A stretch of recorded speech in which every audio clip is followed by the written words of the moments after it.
ನಮಸ್ಕಾರ ಸ್ನೇಹಿತರೆ.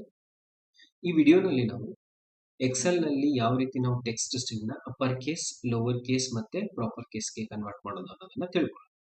ಫಸ್ಟ್ ಇಲ್ಲಿ ಕೊಟ್ಟಿರೋ ಟೆಕ್ಸ್ಟ್ ಸ್ಟ್ರಿಂಗ್ನ ನಾವು ಅಪ್ಪರ್ ಕೇಸ್ ಮಾಡಬೇಕು ಅಂತಂದ್ರೆ ಎಕ್ಸೆಲ್ ಫಂಕ್ಷನ್ ಅಪ್ಪರ್ ಅಂತ ಇದೆ, ಅದನ್ನ ಟೈಪ್ ಮಾಡಬೇಕು.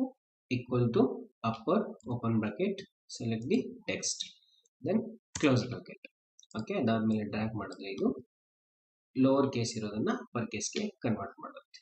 ದೆನ್ ಸೆಕೆಂಡ್ ಲೋವರ್ ಕೇಸ್ಗೆ ಯಾವ ರೀತಿ ನಾವು ಕನ್ವರ್ಟ್ ಮಾಡಬೇಕು ಅಂದ್ರೆ equals to lower one bracket text close bracket then enter. So ಇದು ಟೆಕ್ಸ್ಟ್ ಸ್ಟ್ರಿಂಗ್ ನ ಲೋವರ್ ಕೇಸ್ಗೆ ಕನ್ವರ್ಟ್ ಮಾಡುತ್ತೆ. ಯಾವುದು equal to lower one bracket text close bracket function.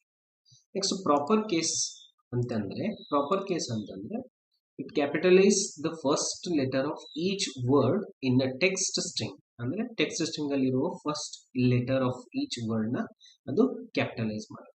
Example equals to proper open bracket text then close bracket enter. ಇಲ್ಲಿ ಏನಂತಂದ್ರೆ ರವಿ ಕುಮಾರ್ ಅಂತ ಇರೋದ್ರಲ್ಲಿ R ಮತ್ತೆ ಕೆ ಕ್ಯಾಪಿಟಲ್ ಆಗಿದೆ. ಓಕೆ, ಸೊ ಇದು ಪ್ರಾಪರ್ ಕೇಸ್. ನಿಮ್ಗೆ ಅರ್ಥ ಆಗಿದೆ ಅಂತ ಅನ್ಕೊತೀನಿ. Thank you so much. ಇದೇ ರೀತಿ ಎಕ್ಸೆಲ್ ಬಗ್ಗೆ ಜಾಸ್ತಿ ತಿಳ್ಕೊಳ್ಳೋದಕ್ಕೆ ನೀವು ಲೈಕ್ ಮಾಡಿ, ಶೇರ್ ಮಾಡಿ ಮತ್ತೆ ಕಮೆಂಟ್ ಮಾಡಿ. ಧನ್ಯವಾದ.